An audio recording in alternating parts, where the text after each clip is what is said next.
ආයිබෝවන් මගේ අම්මා YouTube channel එකට ඔබ සැම සාදරයෙන් පිළිගන්නවා. අද මම ඉදිරිපත් කරන්නේ රසකාරක නොමැතිව අඩු වියදමින් ෆ්‍රයි චිකන් සමග චොප්සියක් සහ ගාර්ලික් රයිස් එකක් පිළියෙල කරගන්නා ආකාරය.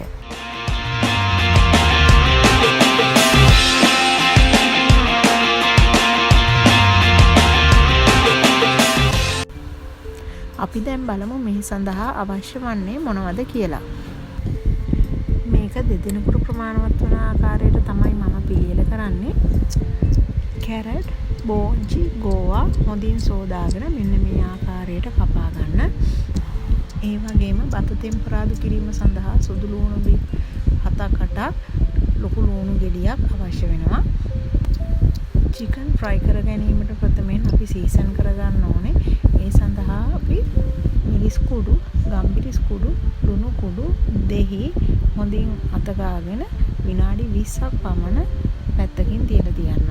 ඒ ආකාරයට සීසන් කරගත්ත චිකන් තමයි මේ තියෙන්නේ. ඒ වගේම සොසේජස් කරල් 3-4ක් මම භාවිතා කරනවා. තමන්ගේ රස පදමානුව ලුණු කුඩු, ගම්මිරිස් කුඩු මේ සඳහා අවශ්‍ය වෙනවා. තවද බටර් සුළු ප්‍රමාණයක් මම යොදා ගන්නවා.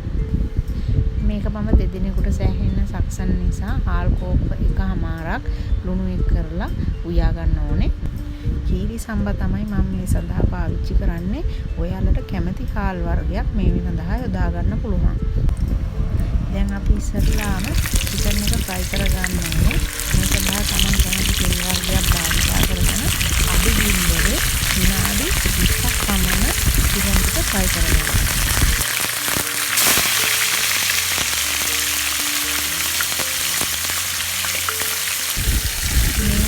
චිකන් එක බෙදෙන්න හැරලා චොප්සිය සඳහා අවශ්‍ය එළවලු ටික තඹා ගන්න ඕනේ අපි.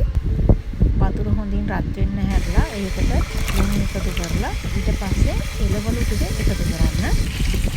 මේ එළවලු වැඩි වේලාවක් තඹා ගැනීම සිදු කරන්නේ විනාඩියක් පමණ තඹා ගත්තාම ප්‍රමාණවත්.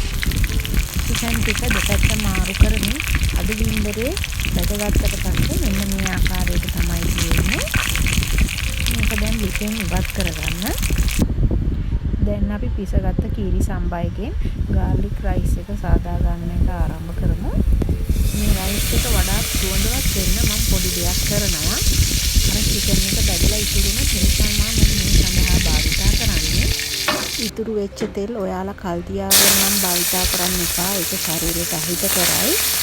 දැන් සුදු ලුණු මේ ආකාරයෙන් එකතු කරලා රන්වන් පාට වෙනකන් බෙද ගන්න ඕනේ.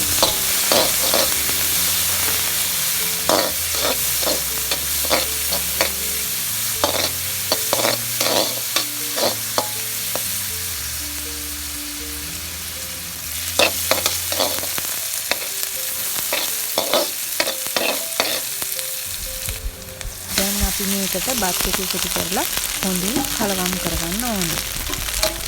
මේ ආකාරයට ගොඩාක් සුවඳවත් ගාර්ලික් රයිස් එකක් ඔයාලට පිළියෙල කරගන්න පුළුවන්.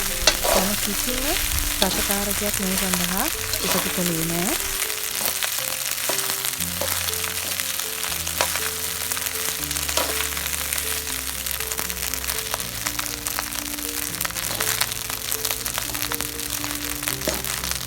හොඳින් කලවම් කරගත්තට පස්සේ තමන් කැමති ප්ලේට් එකකට මේ ගාර්ලික් රයිස් එක මේ ආකාරයෙන් දාගන්න. දැන් අපි චොප්සිය පිළියෙල කරගමු.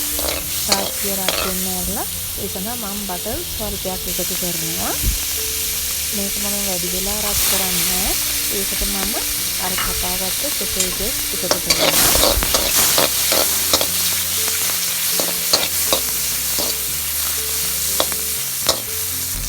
විනාඩියක් පමණ සොසේජස් ටික බැලගත්තට පස්සේ අර කම්බාගත් එළවලු ටික මේකට එකතු කරනවා. දැන් තමන්ගේ රස පදමානුව ලුණු, ගම්මිරිස් මේ ආකාරයේදී එකතු කරන්න.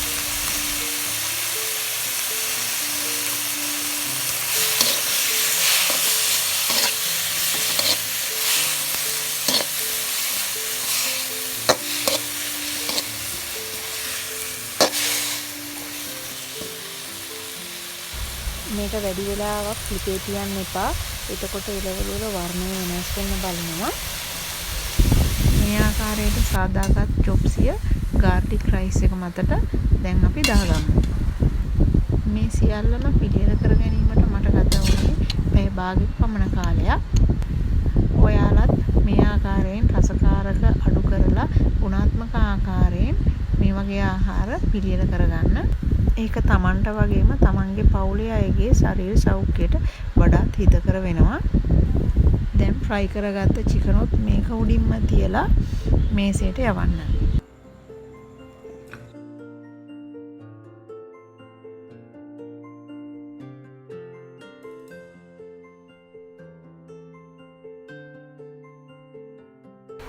මේ වීඩියෝ එකට ඔයාලත් කැමති නම් මගේ අම්මා YouTube channel එක subscribe කරන්න අමතක කරන්න එපා. නවතම වීඩියෝ ගෙන්වා ගැනීමට අවශ්‍ය නම් bell icon එක click කරන්න. සුබ දවසක්.